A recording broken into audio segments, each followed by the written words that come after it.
it's Zoe, and today I'm going to be doing the Guilty Reader tag. Before I get into the tag, the last pick for Name That Song was We Are Never Getting Back Together by Taylor Swift. Hi Ronnie Rennerton, stay warm. Anyways, I don't know if I was tagged by someone. If you tagged me, let me know, but I'm so far behind on actually doing tags that I don't remember anymore. So we're just gonna pretend that I was tagged by someone and just get into this. I have the questions here. There are 10 questions total. This shouldn't take long at all because I looked through the questions and spoiler alert, turns out I'm not a guilty reader at all. The first question is, have you ever re-gifted a book that was given to you? No, I have not. Mostly because I have never actually given away any of my books at all. But I have never re-gifted a book. I don't think I've ever re-gifted anything, actually. I don't think so. Question number 2 is, have you ever said you read a book when you haven't? The only time I've ever done this is when it was for class and I told my teacher that I had read what I was supposed to read and did not. However, I think most of the time I ended up reading what I was supposed to read for class at a later date, except for Peter Pan. I don't think I ever actually read Peter Pan by J.M. Barrie for a children's lit class. Oops. Question number 3 is, have you ever borrowed a book and not returned it? Unfortunately, yes, I have. I remember getting a book from one of my mom's friends or something, and they never really said they wanted it back, so I just assumed that it was mine now and never gave it back. I remember being in grade school when this happened, but shit, mine now. You never said anything, so sorry, not sorry. Question number 4 is, have you ever read a series out of order? Yes. Yes, I have. Where is it?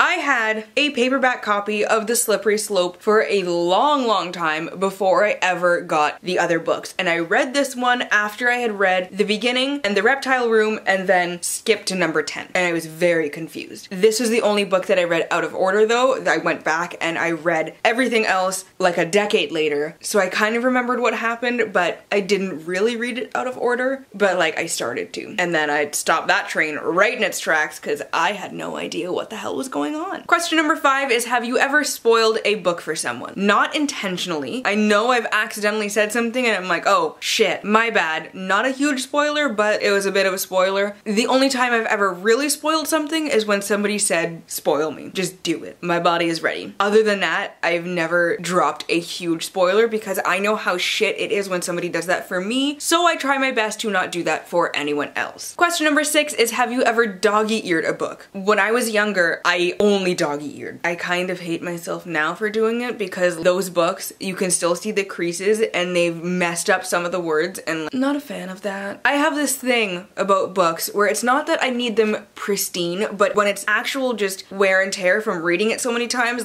oops, a page got crumpled because I put it somewhere and shit happened. That's one thing. I cannot tell you how many times I've spilled drinks on books. Prisoner of Azkaban, I can go and find the exact page where it's an orange juice stain. I know exactly where I was sitting when it happened. I was heartbroken because it was my first time reading it and it was a rough time. But I like my books semi-neat, but I don't care if the spines are cracked or whatever because I've read them so many times. But doggy earing, something about it I can't do it. I used to. I haven't in maybe a decade. Probably more though. Question number 7 is, have you ever told someone you don't own a book when you do? I don't recall ever doing this. I mean, there's a good chance that I have because I wanted multiple copies of the same book because I'm that kind of savage, but I don't remember actually saying that to anyone and just lying about it. Because honestly, if I did want multiple copies, I'd say, hey, I already have it, get me another one. Or something like that. Maybe I said it when it was in class and it was sorry, haven't bought the book yet, but I had it and I just didn't want to read it. Maybe then, but I think those would be the only 2 scenarios. Question number 8 is, have you ever told someone you haven't read a book when you have? So this is the opposite of the one before where you said you've read it but you didn't. This time you've read it and said you didn't. No, I've never done that. Why would I do that? I mean,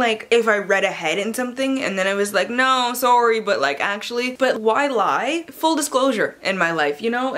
No, I have never done that. I don't ever anticipate doing that because that's kind of a dick move. Question number 9 is, have you ever skipped a section or a chapter of a book? School books, yes. Actually, when I was younger, I used to skip skipped the parts of Harry Potter when he was at the Dursleys in the first couple chapters of every book, because at that point I found it boring and I just hated the Dursleys so much that I couldn't deal with it. I haven't done that in a long time either, because now I understand the significance of those parts, but young teenage Zoe was an idiot and would skip those every time. And I used to read Harry Potter a lot more than I do now. It was like once every couple months I would read the whole series. Now I'm down to like a couple times a year. Question number 10 is, have you ever badmouthed a book that you actually like? Yes and no. Yes, in the sense that I have badmouthed sections of books that I love, because books can be shit while they're still amazing, and I can badmouth a character, or the setting, or something going on while still loving it. That's the yes part. The no part is no, I have never said I hated a book that I've loved, or just talked complete shit about it, and not said, but on the other hand, I do love this book. That's where the no part comes in. So yes, I can be critical of the things I love and say, you know what, that part was shit, but the rest was amazing. That's the farthest I would go with bad-mouthing a book that I love. And that is the last question in this tag. Let me know down below in the comments if you are a guilty reader or not, and why. And my neighbor's home, hi. You were speeding into your driveway. And that is really it. As always, to stay updated with my current reads and how I'm feeling about them, you can follow me on Instagram, Twitter, and Goodreads, all at Your Book Nerd Zoe, which I will leave linked down below in the description box. If you like this video, please give it a thumbs up and subscribe, and I hope you all have a wonderful day and get at least a little bit of uninterrupted reading time. I'll see you in the next video. Bye!